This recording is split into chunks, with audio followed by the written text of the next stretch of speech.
Meet Annie and Jay Hargrove, once the envy of every high school couple. Their love story was passionate, spontaneous, and filled with youthful energy.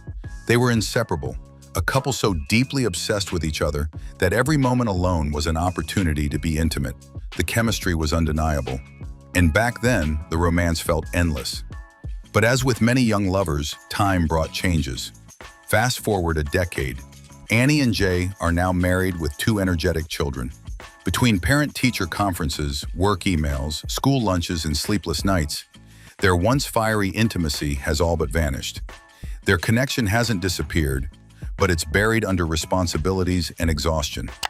They love each other, no doubt, but passion has become a memory, not a habit. On one such ordinary night, Annie, tired of feeling like roommates, makes a bold suggestion. What if they made a sex tape? A real one, just for themselves. Something to rekindle that spark. Jay is stunned, blinking in disbelief. But within seconds, he's enthusiastically on board. It feels reckless, exciting, exactly what they need. They send the kids to Grandma's house, light candles, pour some wine, and set up Jay's iPad. They decide to film themselves trying out every position from the joy of sex. All of them. It's silly, exhilarating, and raw. They're laughing one minute, sweating the next, lost in rediscovery. For that one night, they remember exactly what it felt like to be just the two of them again. But the bliss is short-lived. Days later, Jay is casually flipping through his iPad when he realizes something terrifying. The video is still on the device.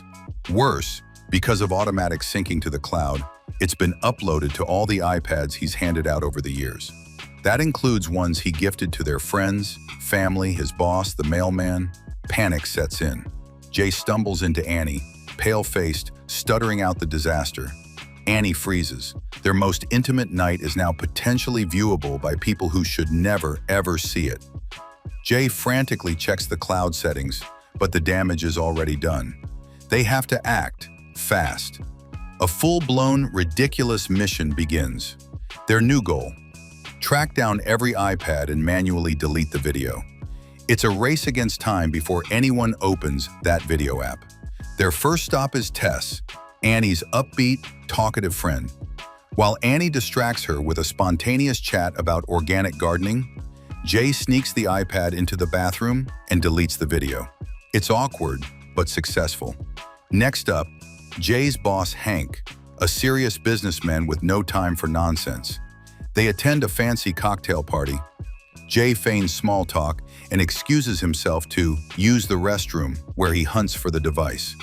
A near miss involving Hank's dog nearly exposes him, but he manages to delete the file and slip back into the party. Annie heads to her kid's school next. Disguised as a parent delivering a donation basket, she sneaks into the principal's office. Heart-pounding, she finds the iPad, deletes the video, and walks out as if nothing happened. Just when they think they've fixed the problem, Jay receives a text message from an unknown number. The message includes a still image from the sex tape. Someone has it, and they're demanding money, or the video goes public. Jay uses tracking apps and a few sneaky tricks to figure out who the blackmailer is. He and Annie trace the clues and discover the culprit, Howard, their friend's teenage son. He stumbled across the video on his iPad and decided to try his luck.